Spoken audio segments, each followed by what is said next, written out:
Ouais, ça fait plaisir de rouler sur un sol sec et sans vent. Ça va peut-être pas durer, donc profitons-en.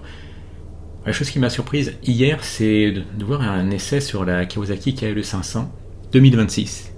Si vous avez connu les années 90 et 2000 à moto, ça doit vous rappeler quelque chose parce que finalement c'est une rediffusion de la KLE 500 de ces années-là. Et c'était l'époque où au niveau trail, bon, les trails n'avaient pas autant le vent en poupe qu'aujourd'hui, hein, c'était plutôt les sportives qui avaient le vent en poupe ou les sports GT. Donc, mais dans ce segment, il y avait quand même du monde. Il y avait Honda et sa Transalp déjà, avec sa 6,5, donc un peu plus grosse. C'était un Twin également. Il y avait, alors pour Suzuki, je sais pas c'est plus ce qu'il y avait en équivalent, parce que je me souviens de la Freewind, mais c'était un gros mono de 650 cm3. Je me souviens plus de ce qu'il y avait en Twin dans la même cylindrée. N'hésitez pas à me le dire en commentaire. Finalement, la Transalp, elle a fait son retour, son comeback récemment, hein, ou il y a un an ou deux, quelque chose comme ça. Bah maintenant, c'est au tour de Kawasaki de remettre une pièce et de repartir sur une compétition sur ce segment-là avec Honda. Mais là où ça devient assez surprenant, c'est le positionnement qu'il y a déjà niveau prix.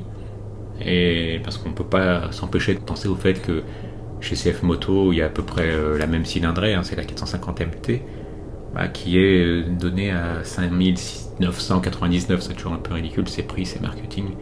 On peut arrondir à 6000. Il y a bien plus d'équipements également, les motos chinoises sont assez connues pour ça.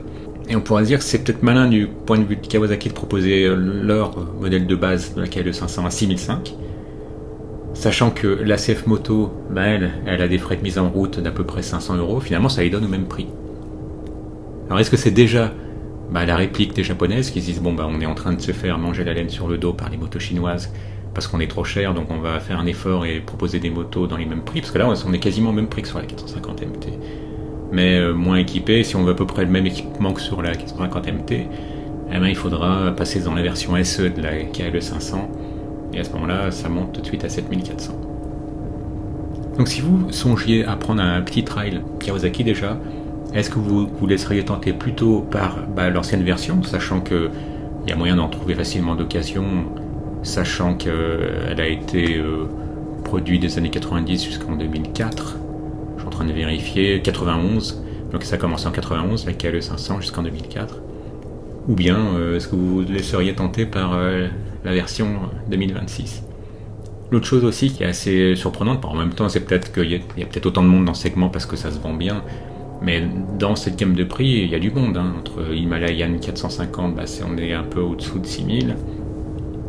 Même chez KTM, avec la petite 390 à Adventure X, on est à peine au-dessus de 6000. Et ensuite, moi, celle qui me tenterait de plus, ce serait la Triumph Scrambler, la 400X, et elle qui est à 6600 et quelques.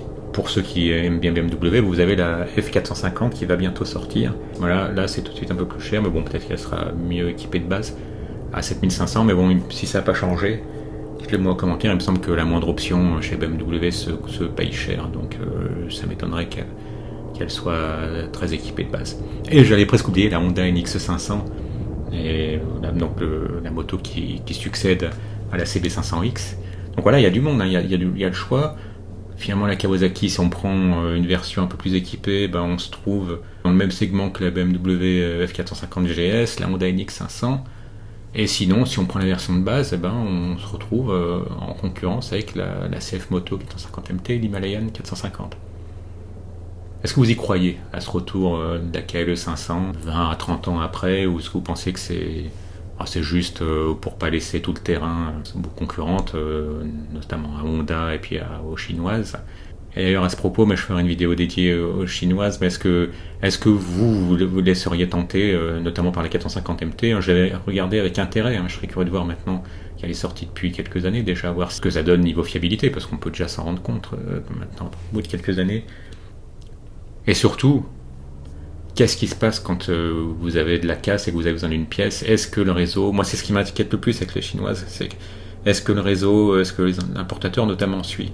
Si, je sais pas, vous avez un accident ou une petite chute, vous avez besoin d'une pièce, est-ce que vous l'aurez rapidement ou est-ce que ce sera la croix et la bannière? Et il y a aussi le fait qu'il n'y ait pas, à ma connaissance, peut-être que vous en avez près de chez vous, il me semble pas qu'il y ait de concessionnaires spécialisés sur juste une marque chinoise. Moi, j'ai l'impression que c'est des concessionnaires multimarques.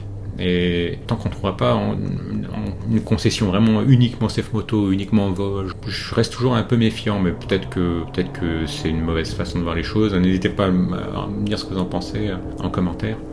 Donc ce segment des trails de petites cylindrées, il est pratique parce que ça vous permet d'envisager des étapes intéressantes sans avoir une moto lourde. Si à un moment donné vous devez faire peut-être pas du tout terrain mais du tout chemin, ça peut être des motos adaptées.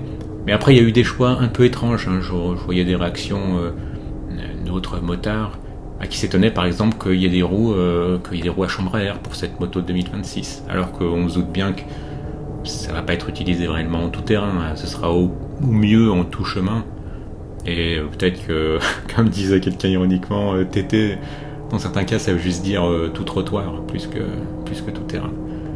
Donc voilà, déjà ce choix de ne pas avoir de roue tubeless, il est assez étrange. Le poids est aussi assez étrange quand même, parce que moi je m'attendais à ce qu'une petite 500 comme ça, tout plein fait, elle soit autour de 180 kg, mais en fait c'est le poids qu'elle a à sec. Donc c'est un peu moins de 180 kg mais à sec, donc ça veut dire qu'une fois qu'elle aura tous les liquides, elle risque de flirter avec les 200 kg, c'est-à-dire presque autant que la mienne qui est une mémère qui a une vingtaine d'années. Donc je sais pas ce qui pèse aussi lourd. On sait par exemple que dans les Royal Enfield, c'est des motos assez lourdes parce qu'ils n'utilisent pas beaucoup d'aluminium pour tirer les prix, serrer les prix, hein. Ils vont pas utiliser des matériaux légers résistants à la fois, donc ce sera robuste mais lourd. Mais là, est-ce que c'est quelque chose qui vous étonne ou pas qu'une petite 500 moderne soit aussi lourde? Qu'est-ce qui peut justifier un poids pareil?